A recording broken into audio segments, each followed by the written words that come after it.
It is clearly now the will of the Parliamentary Conservative Party that there should be a new leader of that party and therefore a new Prime Minister.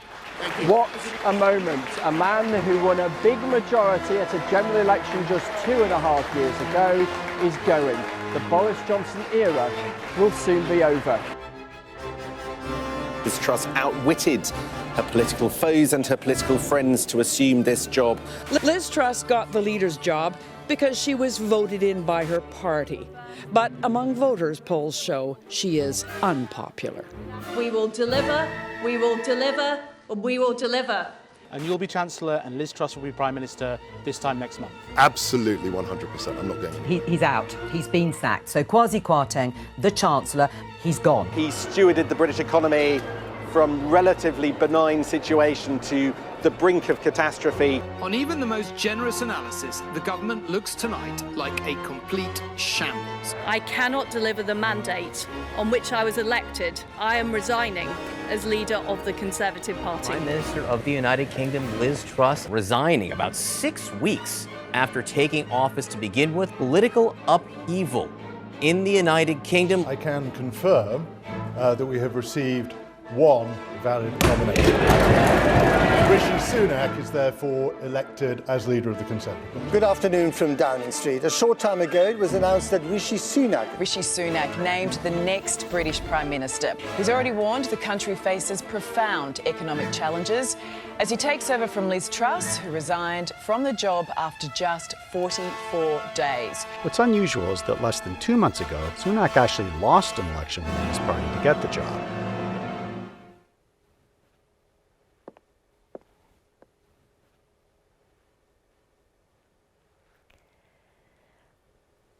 Well, this is weird.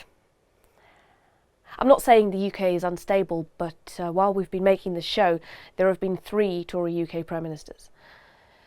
The Conservatives have clearly worked out that they are seen as being out of touch, so to fix that, they've just made the richest man in UK politics, Rishi Sunak, the new Prime Minister. Anyway, back to the real world. Welcome to our new show.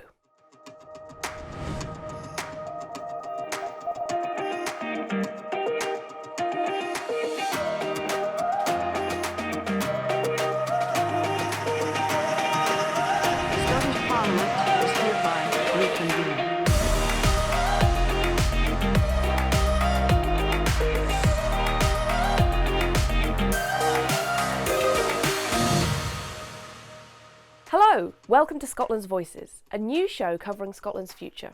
I'm Eleanor Morton, and I'm the answer to the question, what if the girl from Brave was really middle class? I'll be your host as we bring you new and familiar voices discussing the big issues surrounding the case for Scottish independence. It's now over 8 years since Scotland voted no. Since then, we've had 5 Tory Prime Ministers, a Brexit that a vast majority of Scots voted against, international embarrassment of a frequency that is actually quite impressive if you think about it, and a Freddo price increase of 200%. State of it. Now we're facing devastating inaction over the cost of living crisis, made worse by Tory incompetence. But there is hope. In 2021, the people of Scotland voted overwhelmingly for a referendum, and with a pro-independence majority in the Scottish Parliament, Scotland's future is back in the spotlight. First up, we have Glasgow Girl Rosa Sally, a Kurdish-born Scottish politician and human rights activist, setting the scene for us. Over to you, Rosa.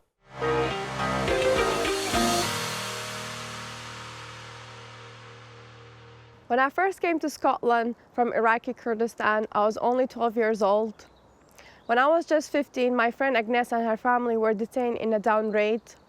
My classmate and I at Drumchapel High School fought to get her back, and that's how we formed the Glasgow Girls.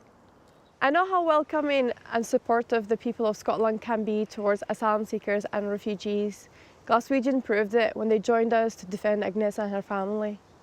Our communities opened our doors, but Westminster shut them. There were down raids, deportation and detention. But we fought back. The Glasgow Girl made the Home Office to reverse their decision, and Agnes and her family were allowed to stay in Scotland. her new home. Scotland is a welcoming country. The Scottish Government gave the right to vote to refugees and migrants, and the people elected me as their councillor. The hostile environment is just one example of how Westminster is failing Scotland. And Scotland hasn't voted for a Tory government for almost 70 years. So why should we keep paying the price? Cuts to public services, cuts to welfare benefits, and the biggest fall in wages on record, and a damaging Brexit that Labour and Tories fully support. Austerity for the most vulnerable people in our society, and handouts to the rich. Working people have to choose between heating and eating. All of that is the price we have to pay for Westminster control. Even when the Scottish Parliament voted to enshrine children's rights into law, Westminster stopped us. They claimed we are in equal partnership, but they deny our democracy again and again. We have been ignored, silenced, sidelined. That's the reality of Westminster control. We're held back by a Tory government that simply does not care. No is all they have to say, but we're a country ready to say yes. In contrast to a failing Westminster government, the Scottish Government are delivering progressive policies for all of us. It has delivered the Scottish child payment, the baby box, and free tuition. It's tackling the cost of living crisis with rent freeze, free bus travel for young people, and 100,000 affordable homes. If we've done so much with limited resources, just imagine what we could do with full powers of independence. Scotland will have a choice of two futures, one where we will pay the price for Westminster's control, and one where Scotland's future is in our own hands. As an independent nation, Scotland will have the powers to shape a society that works for all of us, a country that cares for the most vulnerable and invests in a better society. With independence, we can rejoin our neighbours in Europe, invest in renewable energy, and play our part in the world. Fact is, Scotland has a mandate for independence referendum and the right to decide our own future. Democracy will prevail, and it's the people's right to choose our own future, not Westminster. Scotland's voice will be heard. Now, the UK Prime Minister, who I've just had confirmed is still Rishi Sunak, previously said that an independence referendum should be held after Brexit. Well, guess what, Mr. Sunak? It's time! Next, we're going to have a blether about Scotland's future and the state of the UK with 3 special guests joining me from across the country.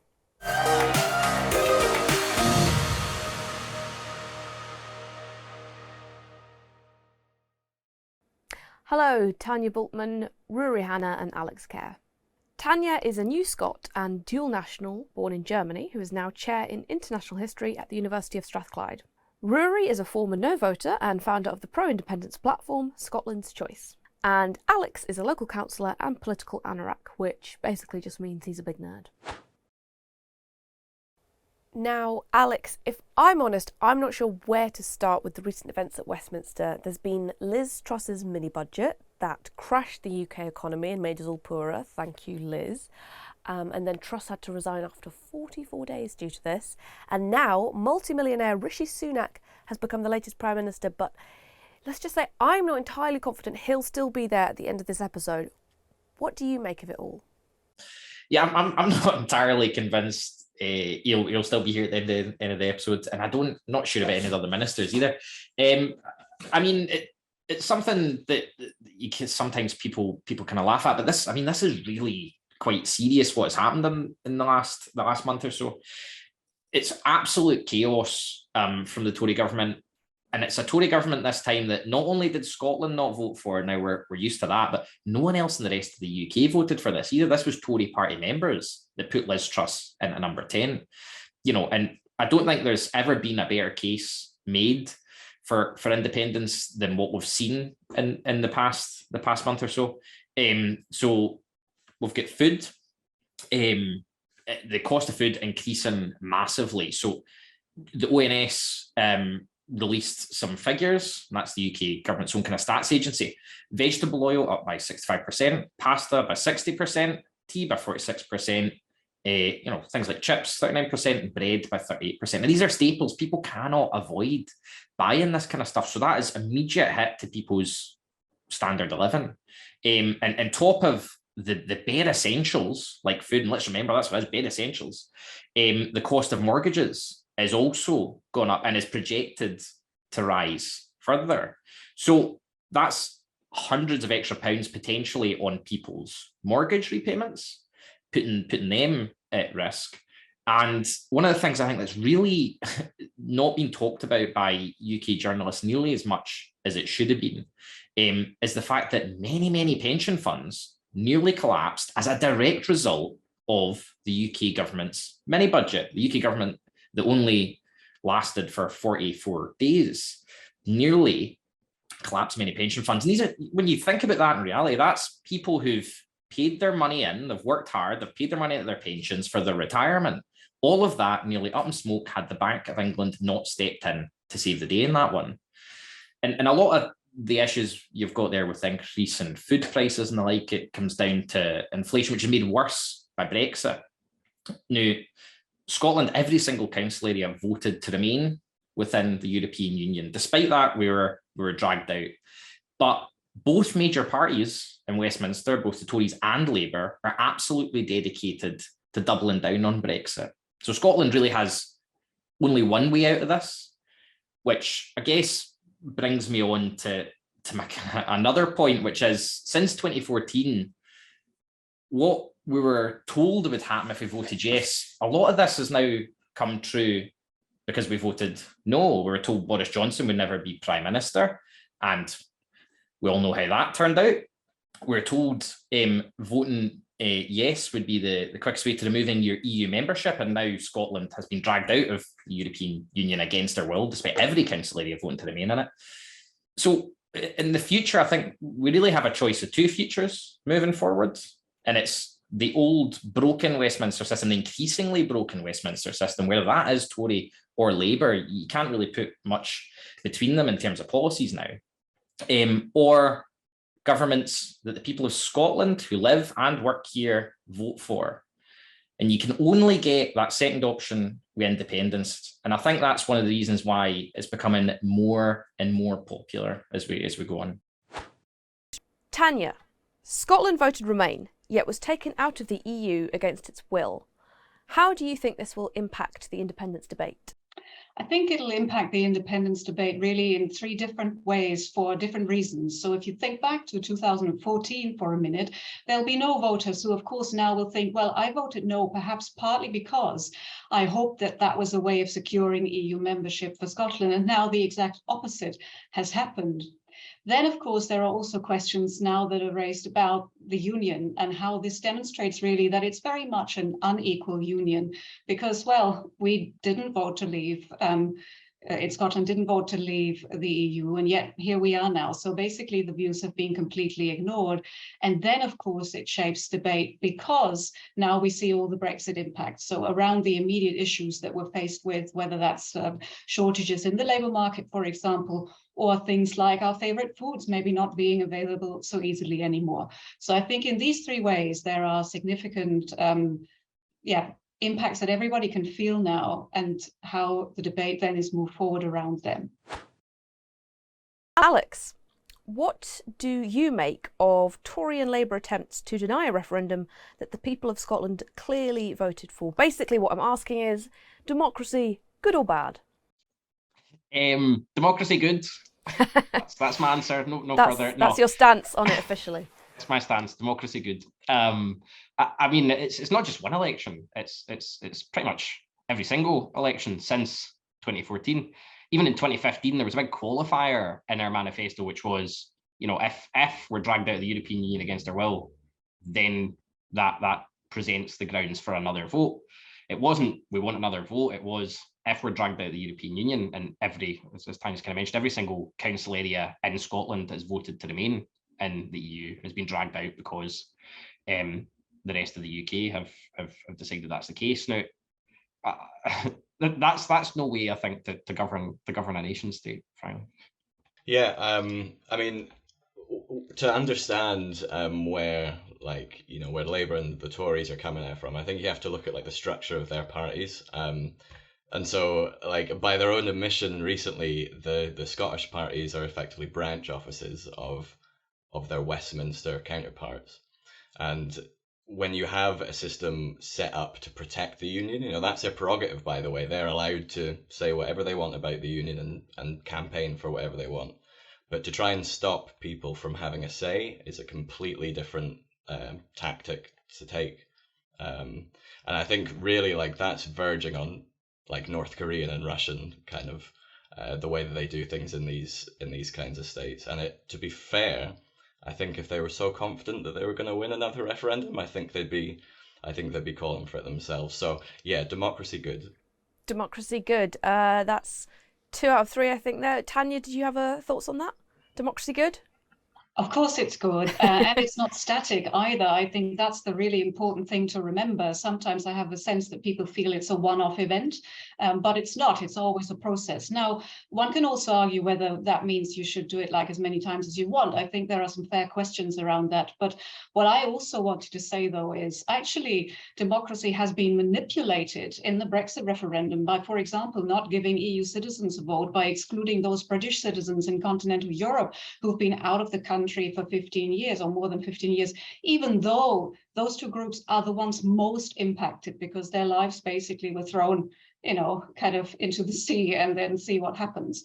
So I think that's also worth remembering in this context. There have already been lots of manipulations around the franchise, and there are discussions already now about this in the Scottish context as well, which I find deeply concerning too. How do you guys think Labour have judged the mood in Scotland? One of the things I think there's a real lesson to be had for the Scottish Labour in particular, because if you look at Welsh Labour, they've actually got a kind of you know, governing arrangement with Plaid over there, who are kind of the Welsh Independence Party, for listeners who might not know, but and they are quite strong at standing up for Welsh voters in a way that the Scottish Labour just simply are not. They're much more focused on defending the union at all costs, which really just kind of puts them on the same side as the Tories again and again. Rory, do you think Welsh Labour have made a better judgment there than Scottish Labour? They do seem like completely different parties from the outside anyway. Obviously, you know, I don't live and work in Wales. Maybe Welsh people would take a slightly different view. But from the outside looking in, I'd certainly say that they do seem to embrace the general feeling in Wales more than Labour do in Scotland. And I think, like, you just have to look at the recent polling amongst Labour voters to show that independent support is actually rising within their own ranks as well. So they are really burying their head in the sand if they think that they can stick their fingers in their ears and make this go away. When you have a party suspending members for having the audacity to say that there should be a vote, never mind like campaigning one way or the other, just for saying that they support a second referendum, I think again it comes back to democracy denial, and I think it's a really dangerous path to start taking, and it's certainly not going to serve Labour well in Scotland in the long run. I think, I mean, I can only agree with the points made already. I think they're really important. But there's, for me, an even more fundamental question. I mean, what are we afraid of here? I would like to hear the positive case for the union. I genuinely mean that. I mean, where is it? I'm very open. What I would like to see is a better debate, and that requires a good, strong case for the union, actually. But that's not being made. All I'm hearing are these comments that are very anti-democratic, and I find them deeply concerning again. And I just don't understand it. And various other attempts to kind of argue, well, if we have a different party in Westminster, it's somehow going to work. But, you know, the proposals from yesterday, for example, Gordon Brown's proposals around, you know, abolishing the House of Lords and some other mechanisms. Yeah, but within the existing system, again, you know, it relies on a good party being in power in Westminster. So there are lots of concerns around that, I think. And I really wish Labour would just say, right, okay, we're never going to support independence. That's okay if they were to say that, but then make that positive case of the union that they feel is valid and is there. Okay, Rory, you voted no in 2014. Sorry for reminding you. and everyone else. Yeah. If you'd known in 2014 that the Tory UK government would lead to Boris Johnson and Brexit and pork markets and all of this, would you have voted the other way? Bearing in mind, I think I know what your answer might be. Yeah, well, again, no shock to anyone. Yes, I would have voted differently, for sure. I mean, Boris Johnson, we were actually getting told, on our side or my side at the time of the debate, we were getting told, tell everyone it's, Boris Johnson's never going to become Prime Minister because, and actually the director of the No campaign said on, I think it was Question Time or one of those types of programs, it's fantasy to believe that this is ever going to happen, and it certainly didn't take very long. And then you look at Boris Johnson's track record in government, it speaks for itself. I'm not going to go into detail about it. We all know how we feel about Boris Johnson. Brexit was a real turning point, actually, for me, and I think a lot of other kind of soft no voters, that's how I would describe them. I think at the time, like even leading up to the actual referendum, the EU referendum happening, I didn't believe that Brexit would happen. Like all throughout polling day, I thought, no, it's going to be Remain, sorry. And it came as a real shock. And especially when you see the disparity between the north and south of the border, effectively. So we have 62% of people in Scotland voting to Remain. We have every local authority area in Scotland voting to Remain. But because that's not the wishes of the union as a whole, that's, tough luck, basically.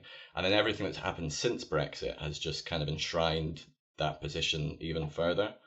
So, I mean, the way that the Brexit process was handled, the Scottish, the devolved governments, especially Holyrood, weren't listened to, despite, reaching a hand out and offering to be part of these negotiations and saying, well, it's happened now, how do we make this work for everyone?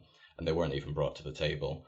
And then everything that's happened, that kind of started a snowball effect to kind of almost undo devolution. Obviously, we had English votes for English laws the day after the referendum announcement. We've had the Internal Markets Act, which allows the UK government to legislate in devolved areas. The Brexit Freedoms Bill, which is currently going through right now, it just furthers that. And actually, we've also got a Boundary Commission review, so they're actually reducing the amount of MPs that Scotland will have at the next general election as well. So it's clear that this government and the Westminster system don't have Scotland's best interests at heart. And yeah, I think if I'd known that this was the direction that the UK was going to go in at the time in 2014, I certainly would have voted to remain in it. I think it's interesting to reflect on these different perceptions over time. I'm a historian, and there is actually a branch of history called sort of what if.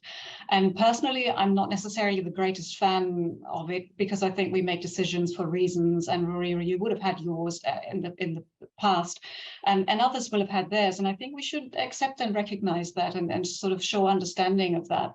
And then say, okay, but we're here now. So in this position, how can we move forward? And I think that for me is the key question in this context, really. I'm always very interested to meet former no voters. At the time, I lived in England, so I certainly didn't have any vote. But that was the period when I decided that independence was, in my view, the only way and the best way forward. So I found that quite interesting to sort of watch that. And maybe, Rory, just as an aside, I always thought it was going to be Leave. And I think that's partly because of where I lived at the time, as was your view probably too. So I think it's interesting. And if we recognize these sort of past histories of our choices and where we live and what we think, I think it's a good way of moving forward in the debate. Again, as sort of partners in the discussion, I think that's really, really important. We need to try and get people on board, and we're not going to do that by sort of shouting at them, you were done in 2014 to vote in this way. It's not going to help. So yeah, that was really interesting to hear. Thank you. Just to pick up on something Tanya, you've kind of finished off with there about sort of how we conduct ourselves and not shouting everyone down. I think that is this almost the single most important thing that we can actually say to people, because if I think back to 2014, there were times when me and people that I know were kind of, I don't know about this, should we be thinking more about if independence would actually be better in the long run than kind of sticking with the union? And one of the things that really turned me off that idea was constantly getting called like a traitor or, you know, a quisling or like any of these like horrible names that get thrown about. So it's really, really important that we engage constructively with people who might be open to changing their minds. And conversely, don't put up with any abuse coming our way. You know, don't engage with these people. They're not going to change their minds if they're abusing you for whatever reason. It's better if it's on Twitter, just block them. If it's in the street, walk away. But yeah, we certainly need to be approaching these people who are on the fence or, you know, soft nose, like they're open to coming round to independence, and just putting the arguments forward and just chatting with them. Like, you know, they're people, they're entitled to their opinions, and it's our job to make the case and certainly not get into some sort of aggressive argument with anyone. So yeah, I thought that was a really good point. Getting out there and actually chatting to people, if you're, you know, able to get involved in kind of political activism, I guess, would be the top way I would see of engaging with people and convincing them. But just as important as that is to see yourself a bit as an ambassador in every kind of aspect of your life to some extent. You know, whenever you're talking to friends, family, you know, over a drink or over a coffee or something, to make sure that when you're discussing it respectfully. You're kind of coming at it from the from whoever you're discussing it with, their point of view, and explaining to them why it works for yourself. Tanya, how do you think we should extend the Ferrero Rocher? I was just going to say, based on my experience from campaigning during Brexit, that I've always found the most immediate personal hook the best approach. What do I mean by that? In our communities with people we know, similar to what Alex has said, perhaps a little bit, but also if we can ask questions like, literally just, I have this one question, what is your hope for the future? And use that as a way to try and just bring up some topics, because that's bound to probably relate to things like the cost of living crisis and so on. I think that's much more effective than having, you know, sort of big generalized debates. People can't relate to them. We have to find these little hooks. And let me give you one example. During Brexit, as an EU citizen, of course, we were forced to apply to stay in what already was our home. And I thought that was one of the big problems of it. Had we just to have to go to the council to get some stamp, well, whatever, you know, that would have been all right, I think. But applying, you know, that's a different story. And I had this event on a street in London, and there were people who said, no, it's fine, they should all apply. And then we got into a conversation where by the end of it, it turned out that their GP was a German citizen as well. And so, of course, the GP would also have to apply. And that was the moment when they thought, oh, for the very first time. We will be asking everyone who comes on the show this question. So this is your moment, no pressure. What is your idea for a better Scotland? And I'm going to start with Alex again. Why not? I'm going to be maybe a little bit less exciting, but I think it's really important.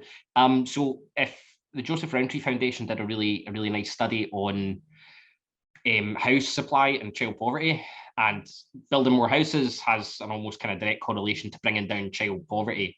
So I guess the reason we've got the housing shortage in the first place is, again, a UK government, when they brought in the right to buy, basically there was no reason for local authorities to actually build any extra houses. So one of the big things I would be quite excited to do if we get independence, and the Scottish government's already kind of moved towards this, is to really kind of turbocharge the building, particularly social housing, to make sure that everybody can afford to live in a kind of secure accommodation that will help tackle child poverty. It'll help make things better for everybody, and that would be the area I would focus on. Thank you, Alex. Tanya? Well, of course, as an immigrant, and I will always remain a proud immigrant, even if I'm now a new Scot and also a British national, I would, of course, get rid of immediately of the hostile environment. And that's good for so many reasons. First of all, because as a matter of principle, we shouldn't treat people in the way they're currently being treated in the hostile environment system. But also, it would unleash so much kind of good for Scotland in labour market terms, in demographic terms, but also imagine this, if we implemented policies, because as an independent Scotland we could, where we attract particular migrant groups to areas that are currently underpopulated, for example, then developed around that renewable energy provisions, somewhere in the Highlands, if you think about locations where this could work, you can actually build more sustainable communities. And you can look at Canada and some of the eastern provinces where they've very successfully done this. this. So that is a much more cohesive kind of policy, which isn't just about the hostile environment, but really about building sustainable communities around Scotland. So that would be my pitch. And last but not least, Rory. To approach the question in a different way almost, it kind of doesn't even really matter what I want for Scotland. It's what the people of Scotland want for Scotland. And I think that's the amazing thing about independence is that Scotland will always get what it votes for, and that the country that we shape is going to be shaped by us and not by anyone else. So we don't need to worry about how other people are voting or what other people's thoughts on immigration, for example, are. It's going to be the people that live and work here. And, I've said it before, but an independent Scotland could be whatever the people of Scotland want it to be. And that is, I think, the silver bullet in this argument. Now, the aim of this show is to hand over the mic to those who want to talk about Scotland's future. So, in each episode, we'll be sending out our camera crew to take the pulse across Scotland. First up, we couldn't resist going to Glasgow to hear their take on the state of the UK.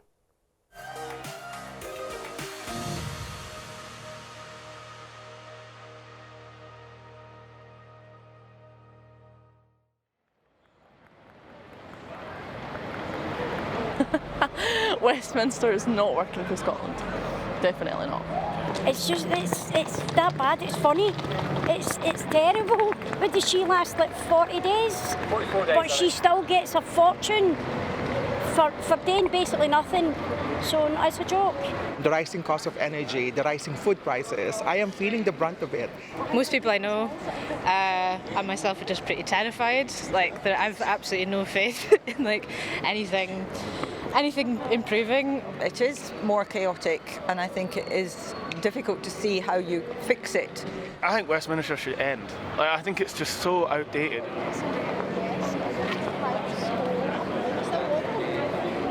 It's just that's a joke. That's a joke.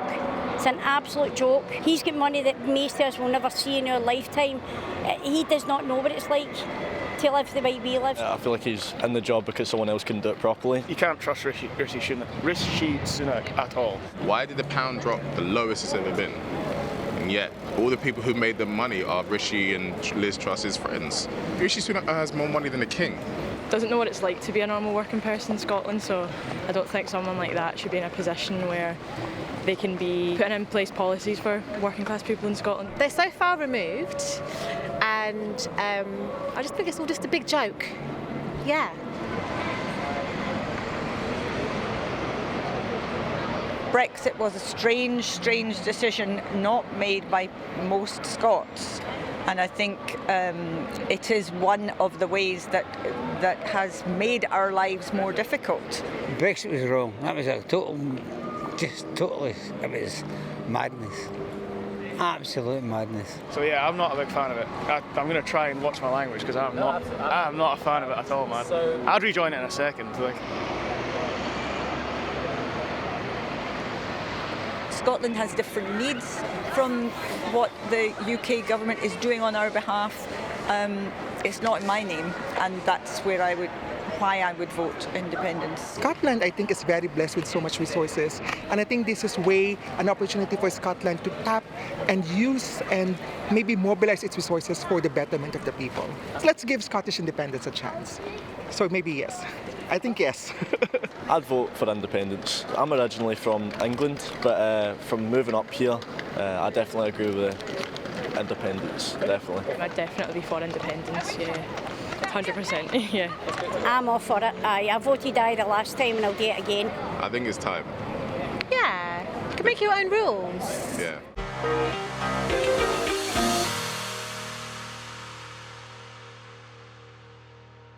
That's nearly all from us, but I'm going to leave you with one final thought in each episode, a personal musing from me to you to ponder.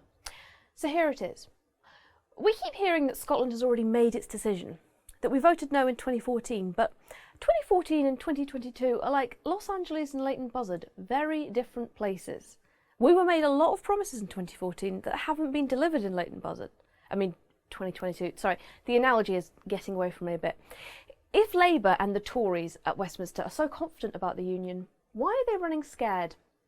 Could it be that they suspect that if the people of Scotland were presented with a choice between hope or this very normal island, the UK, they'd lose? You know, all this reminds me of the time when I was at uni and I really fancied Stephen McFarlane, and my friends were like, you should ask him out. And I was like, no, obviously I'm confident he'd say yes, but no, not now. And they were all like, you're just scared. If you ask him, he'll say no. And you know what? They were right. I was scared. And now Steve's married to a Pilates instructor. And what does that say about my confidence in myself, or Westminster's confidence in the union?